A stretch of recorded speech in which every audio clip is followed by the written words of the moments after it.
Arkadaşlar, herkese iyi günler. Kanalımıza hoş geldiniz.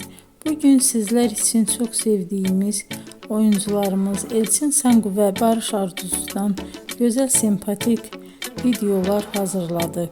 Barış Arduç, Kuzgun, Kiralık Aşk, Alp Arslan Böyük Selçuklu, Dinle Sevgili, Hanımefendi bu dizilerde rol almış ve herkesin beğenisini kazanmıştır.